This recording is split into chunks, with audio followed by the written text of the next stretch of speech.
Bonjour à tous, j'espère que vous allez bien. Je vous retrouve aujourd'hui pour une mise à jour complète de mon portefeuille. Ça fait un petit moment que j'ai pas fait ça, je pense que ça doit bien faire 2 mois. Donc là, on est le 1er novembre, et mon portefeuille continue, une performance assez intéressante. On va regarder ça en détail. Donc je vais vous montrer mes positions actuelles, leurs performances, détaillées avec les plus-values et puis, ensuite on fera un point sur les valeurs que j'aimerais, ajouter prochainement pour renforcer certains axes d'investissement. Alors d'abord, état du portefeuille.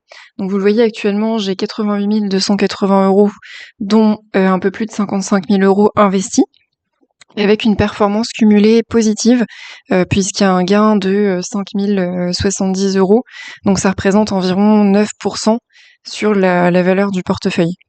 Donc j'ai aussi ici, vous voyez là en euros, une belle marge de manœuvre avec environ 32 900 € de liquidité disponible pour de futures opportunités. Donc on détaillera ça tout à l'heure, hein, sur les positions sur lesquelles j'aimerais bien rentrer. En termes d'actions, donc vous voyez là, vous avez la distinction actions et ETF. En termes d'actions, pour l'instant, j'ai juste 2 positions ouvertes. Microsoft qui est donc qu'on connaît tous, hein, que je ne présente plus, avec 10 actions Microsoft que j'ai pu acquérir pour un prix de 439,66 € et donc là, le cours de l'action a bondi, notamment suite aux derniers résultats qui sont excellents, et une plus-value latente de 278,60 €, donc environ plus 66%, plus 6,6%, excusez-moi. J'ai mal lu ce que j'avais écrit. Donc c'est clairement une position pour moi qui est cœur de portefeuille, hein. Microsoft continue de bien performer grâce à l'intelligence artificielle, grâce au cloud et sa capacité d'innovation vraiment permanente. Et au-dessus, vous voyez Fortinet. Donc Fortinet, j'ai 30 actions à un prix moyen de 75,21 $ pour une valeur actuelle d'environ 86,39 $. Plus-value latente de 302 €. Donc là aussi, une performance intéressante. Fortinet, pour moi, ça reste une valeur que j'aime beaucoup. C'est un acteur majeur de la cybersécurité que je trouve, voilà, c'est un secteur très porteur à long terme. Même si le titre peut être un peu volatile à court terme, je sais qu'à long terme, je serai gagnante.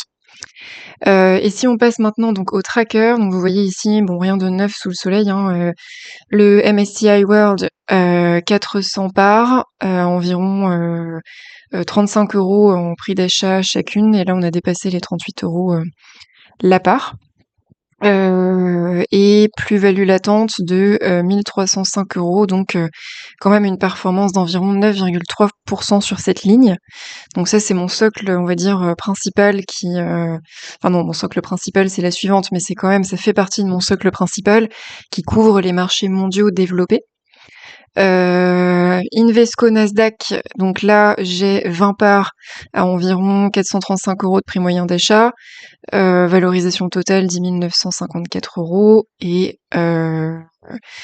aujourd'hui 547,70 € la part.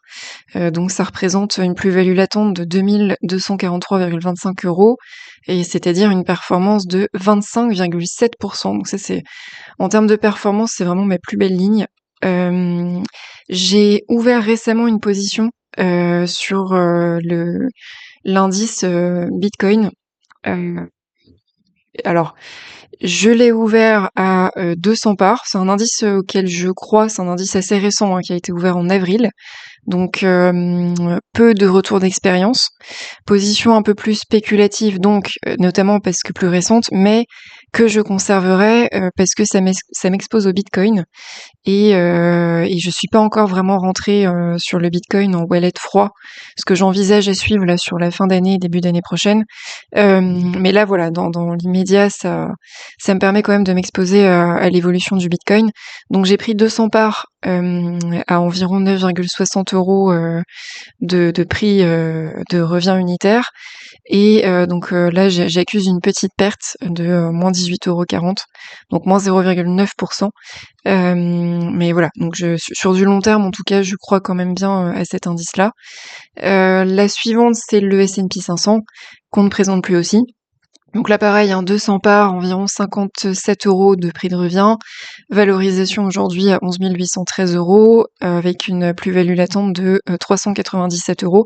C'est une position qui avait largement plongé lors des tarifs de Trump en mars, avril, mai 2025. Et donc là, vous voyez, j'ai refait cette position alors même que cet indice-là n'est pas un indice hedge, c'est-à-dire que c'est qu'il ne me permet pas de compenser la chute du dollar par rapport à l'euro. Donc malgré tout, j'arrive à dégager une plus-value latente. Donc ça, c'est plutôt une bonne nouvelle. L'indice JP Morgan, que donc celui-ci je le vendrai, comme je vous l'avais expliqué sur une précédente vidéo, dès lors que je me serai refaite sur ma plus-value latente. Tout simplement parce que c'est un indice qui génère énormément de dividendes, comme vous voyez ici en dessous. Et donc je pense que c'est un indice intéressant, c'est un ETF intéressant quand on est hors France. Mais quand on est en France et qu'on a un impôt de 30% sur les dividendes et qui sera sans doute augmenté au vu des discussions lunaires qui ont cours là actuellement pour le budget 2026, je pense que c'est pas un ETF intéressant. Donc j'investirai plus dans des ETF capitalisants tant que je suis en France. Et puis après, bien sûr, éventuellement y revenir en dividende si expatriation il y a. Et pour finir, l'indice Vanguard, donc celui-ci, c'est un peu pareil, je trouve qu'il fait doublon avec ceux du dessus. Et je l'avais pris initialement, pareil, j'avais ouvert cette position pour générer pas mal de dividendes. Et donc je pense que ces deux-là, effectivement, je finirai par les vendre là sur la fin de l'année, j'espère. De façon à me concentrer sur à pouvoir renforcer en fait mes positions du dessus, les actions que je vais vous donner à suivre, qui sont pour moi des positions intéressantes et que j'aimerais ouvrir, et puis ensuite des ETF plutôt capitalisants. Alors, je voulais justement moi vous présenter les nouvelles positions que je trouvais intéressantes au vu des résultats récents et puis des actualités récentes. Donc pour cela, je suis allée sur ce site que j'utilise pas mal, c'est un screener gratuit. Et donc j'ai mis ici les positions que je trouvais intéressantes. Donc là vous voyez Yonkei, donc c'est une entreprise de calcul quantique qui je trouve a un fort potentiel technologique, qui reste encore assez spéculative. Enfin la valorisation est pas énorme comparée à d'autres actions, mais je pense qu'il y a un potentiel assez fort. Et donc j'envisage de rentrer sur cette position, on va dire, sur la fin de l'année, si possible. Ma priorité étant avant tout, parce que là vous voyez j'ai pas de Google, là ma priorité étant avant tout de rentrer sur Google, mais c'est pas le bon moment puisque là Google a juste explosé. Quand vous cherchez l'indice Alphabet, les performances sont spectaculaires. Là il y a eu plus 24% sur les bénéfices par action. Donc si vous suivez le PS, malgré le déclin de Google Network. Donc ce déclin s'explique parce que l'IA en fait est responsable des flux de recherche qui diminuent en fait sur le moteur de recherche Google, et donc forcément Google Network est en baisse de 3%, mais une baisse largement compensée par tous les autres segments de l'entreprise Google qui sont en train d'exploser, notamment l'intelligence artificielle et le cloud.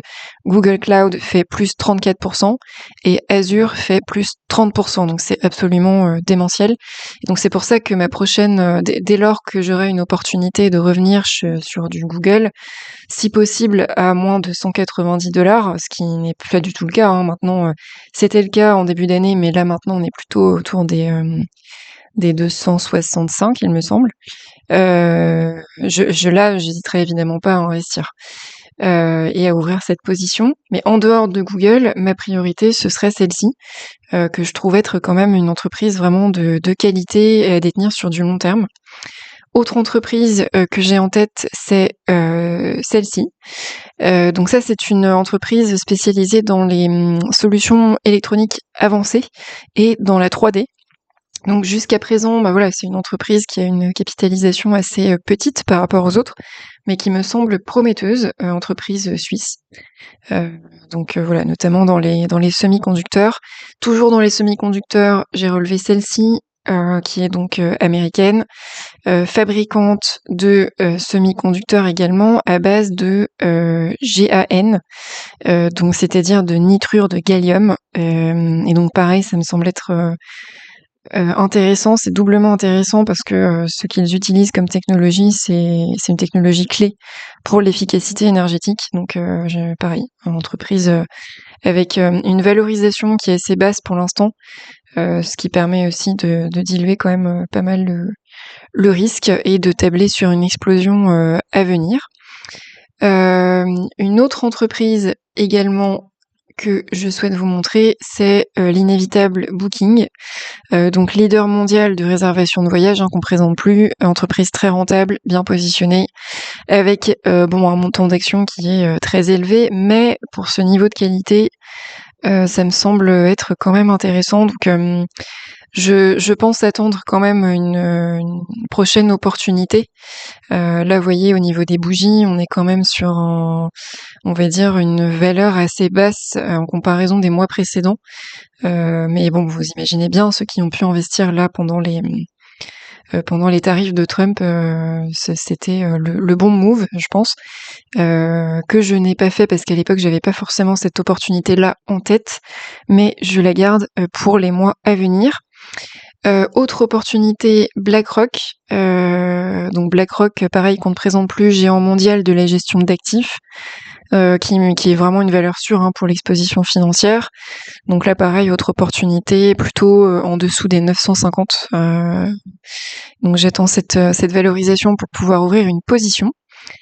Autre société, Advanced Micro Devices, donc ça, c'est un acteur de semi-conducteurs également, en concurrence directe avec Nvidia, et puis qui bénéficie, comme toutes ces boîtes-là, à fond de la vague IA et data center. Donc là aussi, ça me semble être une position intéressante à ouvrir. Donc voilà ce que je voulais vous montrer un peu comme avec effectivement Google, j'avais ouvert la page, mais je vous en ai parlé juste avant, donc on est à 281 et on a encore monté. Et bon là, idéalement, ça serait essayer de revenir sur les cours d'avant l'été, avant l'explosion de cet été. Mais je pense qu'il y aura une correction effectivement, même si la valeur, honnêtement, le prix de revient que vous voyez là ne me semble pas délirant au vu de la qualité de l'entreprise et au vu des derniers résultats qui ont été annoncés. Donc je me rends compte tout de même que toutes ces valeurs-là, moi je suis plutôt orientée tech, à part Booking, on est quand même, et BlackRock, on est produits financiers, mais sinon c'est plutôt orienté tech.